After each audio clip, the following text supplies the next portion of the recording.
Tonight on Primetime Politics, new world, new rules. We are doing the most significant update of the law in more than a decade. The industry minister wants more regulation on foreign investment, placing more emphasis on national security, responding to changing geopolitical realities. What concerns the minister most? We will speak with François-Philippe Champagne.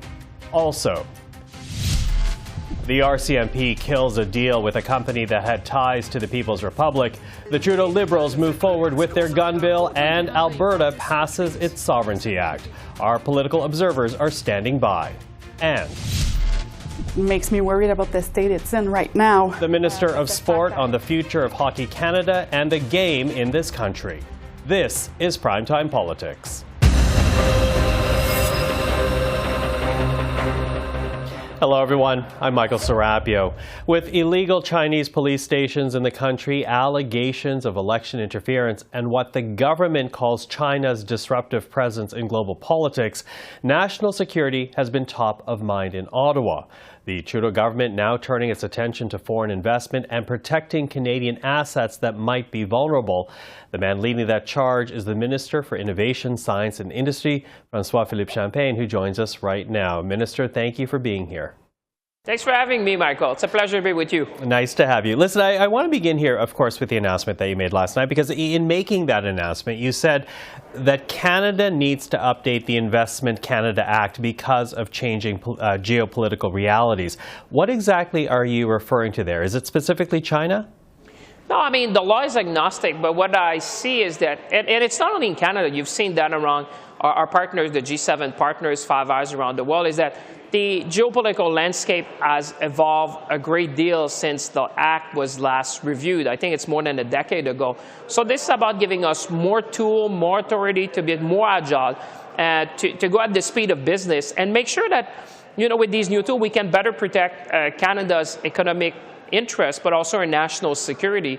And you've seen me in action already. I think Canadians know by now that when it comes to national security, there won't be ever a compromise. I blocked recently when there was Chinese companies interested in taking ownership or part ownership of some Canadian mining company in lithium. I blocked that. So this is really country agnostic. So it covers any investments by a foreign entity of a Canadian enterprise. But it's about giving us more flexibility, more tools to make sure we can respond. For example, in some specific areas, we're going to require pre-notification. So if you have a non-Canadian entity who tries to buy a Canadian entity in, for example, sensitive technology, critical minerals, anything relating to personal data, we'll ask for pre-notification. We can also impose conditions. So we know that in the context of intellectual property, if the transaction is completed and you ask for a divestiture, well, I would say the information has all been transferred. So we will want to prevent that. We'll impose conditions to say, for example, if it's IP related, you'll have to keep the entity separate to prevent this information from being transferred. We will also be able to impose undertakings, a bit like American colleagues are doing, because under the current act, it's either yay or nay. And now we will be in a position to say yes, but, and impose a number of conditions, for example, having Canadians on the board, making sure that the information stays in Canada, having higher penalties. So it's really revamping a law which is very crucial in order to protect our economic interests and national security in line with what's happening in the world now. More agility. Yeah, well, let's break that up a little bit, because you talk about specific areas. And I'm wondering if there are sectors that you are more worried about than others, because I realize that there's a complete list that's meant to come out later. But off the top of your head, have you seen investments, deals that you find concerning? Are there sectors that you think require immediate attention? Totally. Well, I would say artificial intelligence, quantum computing, cybersecurity, anything which has to do with personal data. We'll be like a hawk on these things to make sure we protect the interest of Canadians. Those would be the ones, if you ask me now, where we have already applied and scrutiny, but now we're going to be making that clear in the law, because I also appreciate that we need to provide businesses predictability. So they will know in advance. that when it comes to these sensitive areas, there'll be additional scrutiny to protect our national economic interests and our national security. Now, these amendments would give you or anyone who holds the industry portfolio, as you alluded to, the power to impose restrictions, temporary restrictions on companies who want to invest. You also can then go to the Minister of Public Safety to decide whether or not there needs to be a security review on a proposed investment. But all that said, I'm wondering, where does the transparency come in? Because if it boils down to the Minister of Industry and the Minister of Public Safety, where does Parliament come in to be able to judge whether or not that type of review is necessary? Well, when it comes to national security, I would say, Michael, you always want to be as transparent as you can be with Canadians. But I think folks listening at home understand when it comes to national security, there's things that you cannot just put in the open because that would compromise national security. So we do that with experts. We do that with our agency, and whether it's the RCMP, whether it's the CSIS, our intelligence agency, it's never the ministry taking a decision in vacuum. It's a decision which is reasoned, which is based on evidence, and which is informed by our national security agencies, which provide the analysis, and then obviously it's for the minister to make a final decision. But I think there's a number of safeguards to make sure that these decisions are in the best interest of Canadians. Do you worry about scaring away investment, though? And I understand there are national security concerns, but up against that is the reality that we as a country, we are a trading nation. We rely on foreign partners, foreign deals in order to create economic activity. Do you worry about scaring away companies? No, not at all. Michael, listen, I've been on the road. I was in Japan. I was in South Korea. I just came back from Germany 2 days ago. I mean, we see a record level of interest in investing in Canada because we have what the world needs and what the economy of the 21st century needs to be prosperous. So I have no concern. At least I would even say that this is being applauded by our allies and partners around the world because they Canada is serious when it comes to national security. We're going to protect our critical minerals so they're available to our friends and allies around the world. We're going to protect sensitive technologies. We're going to be making sure that personal data is protected. I think it provides a level playing field with our partners of the G7, the Five Eyes.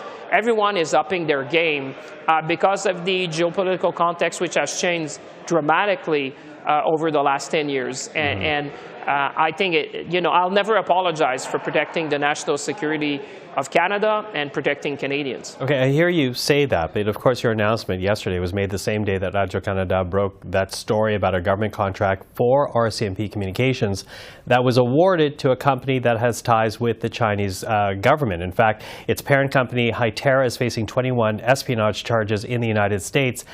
Does your bill, does your intent here get undermined when a government contract goes to a firm with such questionable ties? Well, listen, it sent a signal in town that everyone needs to be more vigilant. I'm like you and Canadians, and I think the Prime Minister has been outspoken. We're all concerned about that. We need to get to the bottom of things to understand how could this ever happen. Obviously, the Invest in Canada Act is not targeted, I would say, at government contract. This is about foreign investment. But one thing that we just learned is that contract has been suspended by the RCMP. I think it's the right decision, but now we need to go beyond that. We need to understand how could this ever happen, and I hope what I've announced yesterday is kind of sending a signal in town that everyone needs to be more vigilant, every department, every agency, when they're contracting. They need to take into account, like they always do, national security, but I think we need better processes to make sure that we are very vigilant to make sure that situation like the one you're mentioning does not happen again. Mr. Champagne, really appreciate the time today. Thank you for it. Thank you very much. Thanks, Michael, for having me, and hope to see you soon. Absolutely. Take care. Well, to continue our conversation now, let's bring in our political observers. Susan Smith is principal with Blue Sky Strategy Group, Kate Harrison, vice chair with Summa Strategies, and Kim Wright, principal for Wright Strategies. Hello to the three of you. Good to be here. Hello. So I want to begin here with the last point that was made by the minister, and the point I was making to him as well in our interview. The question as to whether or not the government's credibility on security has essentially been diminished by the awarding of an RCMP communications contract to a company that has ties to the Chinese government. Now, that deal has been already rescinded, but it does go down to, I guess, an issue of credibility. Susan, what do you think of it? Michael, I had a 2-word tweet when I saw this story yesterday, and it was my 2 words were monumentally stupid. This goes right to the heart of the officials, I think, who are looking at this project, and it goes to the heart of our procurement process here.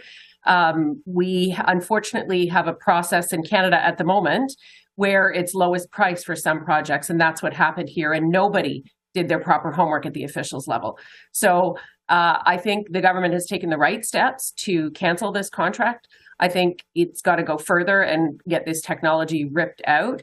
And Minister Champagne just yesterday in the House of Commons announced new updates to the Investment Canada Act that's going to require much more heightened review of these kinds of things and of these kinds of projects. And that it's disappointing that it happened. It's beyond a head scratcher. It's a slam forehead into palm of hand. But the government has to get smarter, and the government includes the officials who are looking at these things. The ministers' offices aren't looking at $500,000 contracts, which was the value of this contract. So this is incumbent on the independent public service to do their jobs too. Mm-hmm. Kate, what do you make of it? Because, to hear it from the opposition, they basically say this proves that the government really is not backing up their own words when it comes to taking a tougher stance against countries like China. Well, and this is just the latest example, Michael, of that being the case. This is not a one-off situation where the government made a whoopsie to a contractor. There's, of course, the longstanding issues with Huawei, our heel dragging on that, despite other Five Eyes countries deciding very early on that we were going to have Huawei technology. Chinese-owned enterprises were able to access some of the COVID benefits that Canadians were receiving, the wage subsidy benefits. So you speak about credibility, and that question to the minister is an important one. The pattern of behavior of this government not taking action on this soon enough has really made this a challenge. This is a pattern of behavior of them not taking security credentials seriously when they're looking at procurement. I'm glad to see the rules that are coming into effect, but I think a lot of people rightly are saying that it's too little too late. Well, Kim, what's your take on it? Because, if not for the Radio Canada report, would the rest of the country have known about this deal? There's also that part of the report that essentially says that the main competitor for this contract was a Quebec-based company, and that, and this picks up on Susan's point, that the bid from the Quebec company was only $60,000 more. What's your reaction? Yeah, so much of procurement feels these days like it's penny wise, pound foolish. And when we see that discrepancy of about $60,000 for a Canadian-based company that could have not only done the job, but just as well as the other company, there should be metrics in place that look at the value add to the country when they're looking at communications and any sort of procurement.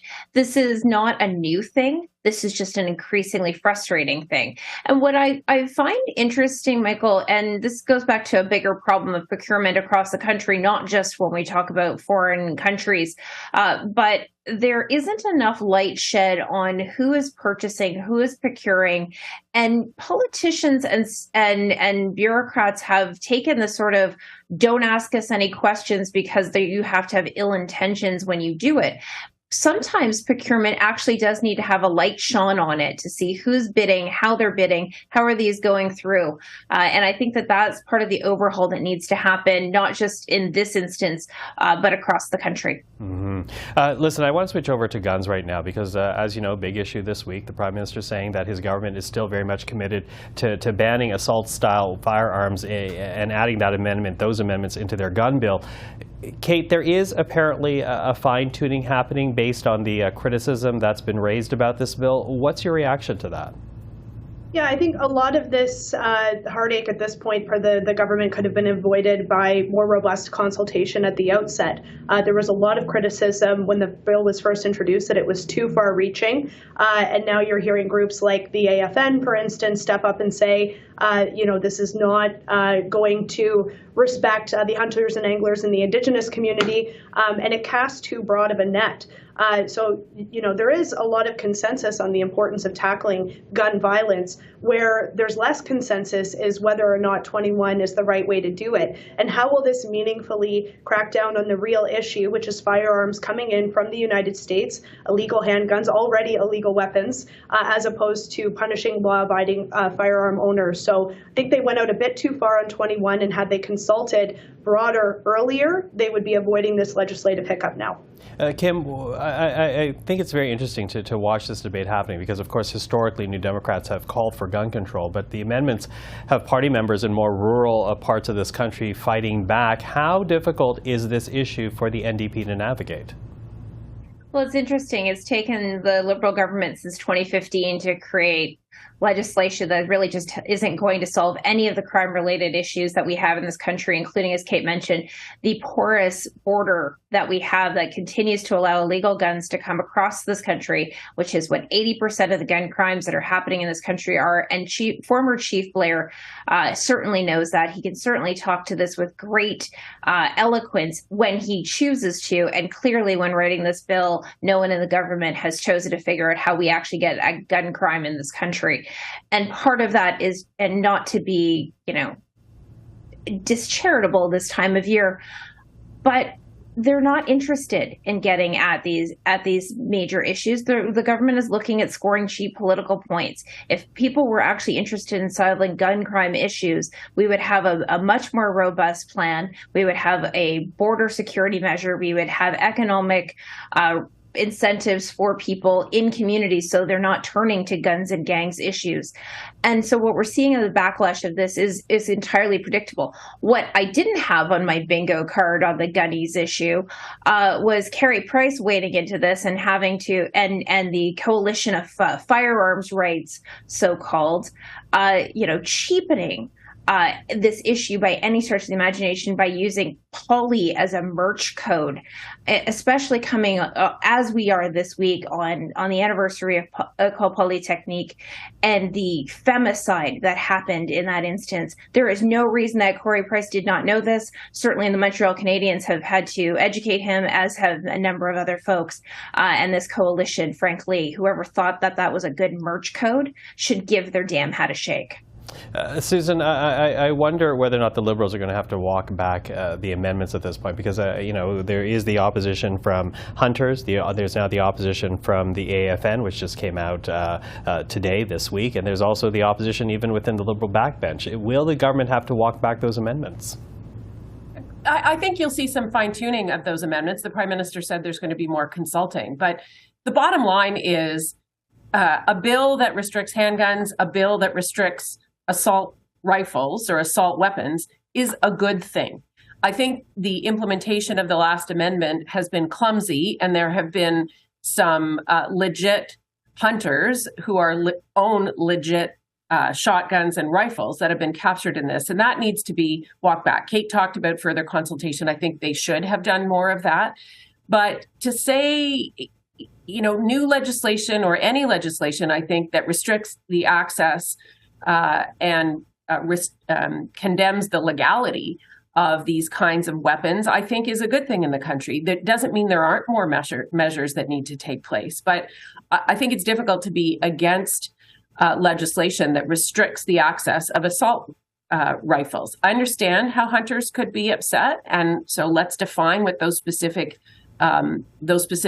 guns are. But Kim referred to the sector or the industry and the lobby and the gun lobby.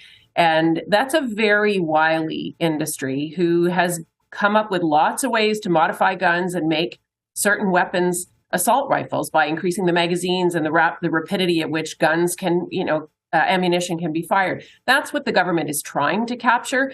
The government is supportive of hunters, absolutely. They're supportive of people being able to go on the land and do their traditional hunting, or for people who do it recreationally. There's no question, and who do it safely with safe and legal weapons. But we've got to get rid of assault weapons. We don't need them. Really, one last go around here, because I do want to get this topic. So quick answers from all of you, because I think it's important to acknowledge that Alberta has passed its Sovereignty Act now. And I'm wondering, how does that change, should it change, the way Ottawa does business with Alberta going forward? Susan, quickly. Well, I think it's a case-by-case basis. There's a provincial election in Alberta next year, early next year. I think the government of Alberta thinking it can override federal law is fallacy, and I think there's going to be a lot of activity in court if they choose to actually activate and implement this law. Kate? Yeah, I think that it should give the federal government some pause in terms of their relationship with the province, their relationship with Saskatchewan. What we see here with the implementation of this is Alberta saying that they're looking for some of the protection and sovereignty, frankly, that provinces like Quebec have been given for some time. I suspect that we'll see a lot of use of this in the next 6 months, given the election timing. So we'll see how the implementation rolls out compared to the legislation that's now passed. Kim, quickly to you. I think we're rapidly approaching a conversation about what do we need to do to both keep the country together and reframe our constitution. I am, concerned about the Sovereignty Act, more concerned that the Prime Minister this week basically passed the buck on any sort of funding for municipalities or picking up the heavy load on many of the federal government's promises, including on housing, and saying, don't ask us for money. That's the province's responsibility. You're creatures of the province. I think we need to have a bigger conversation about how do we get that funding mechanism on the way beyond the politics of what's happening with Danielle Smith and her Sovereignty Act. Okay, well, good to get your thoughts on the matter. In fact, all the matters today. Susan Smith, Kate Harrison, Kim Wright, really appreciate having the three of you today. Thank you. Thank you. Last night, we aired for you the first part of our interview with the Sports Minister Pascale Ste-Onge. We talked about her decision to cheer Team Canada from home instead of traveling to Qatar for the World Cup. Now, Qatar helped Canada evacuate people with ties to this country after the fall of Kabul and Afghanistan. But Qatar has also come under fire for its treatment of the 2S LGBTQ community and foreign laborers. In the second part of our interview, the minister and I talked about discrimination here at home and the scandal in Hockey Canada that led to the resignation of that body's board of directors. And when it comes to challenges, of course, Canada has its own. And, we mentioned LGBTQ rights. I'm thinking homophobia in this country. And there was a new report out, and this was last week from Hockey Canada. And based on their own survey, players under the age of 18 and the 13 affiliated leagues with Hockey Canada, that age group was the most likely to discriminate on the ice and the most likely insults, discrimination, were in the form of homophobia, transphobic slurs. Does that make you despair or worry about the future of hockey in this country? It makes me worried about the state it's in right now. But the fact that Hockey Canada now has this data, that we know more about what's happening on the ice.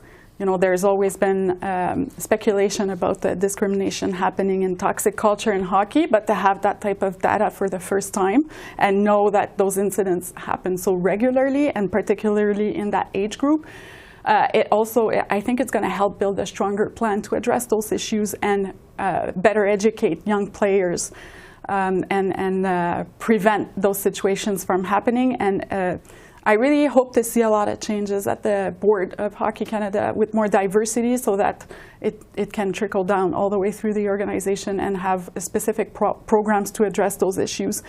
It's about sustainability of sport also. Canada is a super diverse country, and if sport organizations want to be relevant and appeal to kids and parents now and in the future, they need to make those changes and change the culture within sport, and especially hockey. Mm-hmm, mm-hmm.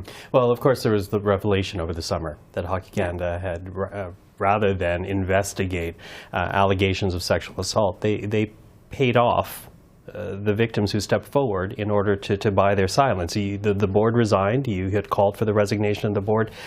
You talk a little bit about a trickle-down effect. Is the resignation of a board enough to trigger that kind of change? No, it's not enough, but it sends a signal that it's no longer acceptable, that the status quo is not accepted by society, by players themselves, by parents, by the parents that pays the fees also, because we heard a really big response from sponsors, but also parents and affiliated organizations So, but then we need to see new people around the table with diverse backgrounds and diverse expertise, especially in governance, because so many problems were happening right at the top of the organization, how they managed those cases, how they treated sexual abuse as an insurance policy instead of really fighting against that culture of sexual violence and the culture of silence. So I think that something has begun, but we need to pay close attention and make sure that it does happen and that it's not just a once event, that it continues in the future. How would it continue, though? Because, you know, when you talk about sexual assault, Yeah. and rather than listening to and investigating incidents of these allegations, they lean on misogyny and try to buy people's silence. So how do you change that? What are you looking for when you say that it can't be a one-time event? What would indicate to you that it's greater than this one-time event? Well, there's different things. First of all, it was really important for us to have Hockey Canada signed with the Office of the Sport Integrity Commissioner so that independent investigations no longer are in the hands of the organization itself, but that there's an independent mechanism in place to investigate cases of abuse, maltreatment, sexual abuse. Of course, sexual abuse is always going to be a criminal offense. And like we saw about the allegations in 2003 and 2018, the local police have reopened their own investigations, and that's the right place to turn to when situations of sexual violence happens. But with the sports system, we need to have investigations about how those cases are managed, have the management taken the right steps to prevent these things from happening, and when they do, have they done the right thing by making sure that those that perpetrate criminal offense are responsible and are accountable for their own action. And that was the problem at Hockey Canada. So that was the first step, signing with the Office of the Sport Integrity Commissioner. What we're working on right now, and that's not just for Hockey Canada, but all sport organizations, is we're going to bring in some new governance expectations so that there is more diversity around the table, so that the governance practices are better and conform with the norm and what should be happening on every board, and to have more financial transparency and education and prevention. So my goal as Minister of Sport is to bring in all the leadership I can to make sure that collectively everyone involved in the sports system, whether it's the organizations themselves, my counterparts in the provinces and territories that are responsible for community and provincial sport, that all of us do what is needed to prevent abuse and maltreatment in sport. Mm-hmm. You've been the Minister of Sport for about a year. It's been quite the year that you've had to deal with a number of different issues. I think you alluded to it in part, but what do you hope your impact will be? At the end of the day, as the minister with this portfolio, what do you hope your impact will be? I want to empower athletes because there's a lot of power imbalance in the sports system. Athletes' career depend on their coaches, on their organizations. So they need to have a stronger voice and more power to counterbalance that reality, and so that they feel safe in speaking out, so that they feel like they have a place at the decision table as well, because it's about them anyways, and to make sure that all organizations and everyone involved in the sports system knows and understands that we're doing this for the athletes, and to make sure that they have everything they need to perform and be who they are, and also that they're safe and that they come out of the sports system as a healthy and wholesome human being. Pascale Ste-Onge, thank you very much for the time. Thank you. And that is our program for tonight. For everyone here at CPAC, thank you for joining us. I'm Michael Serapio. We'll see you again tomorrow.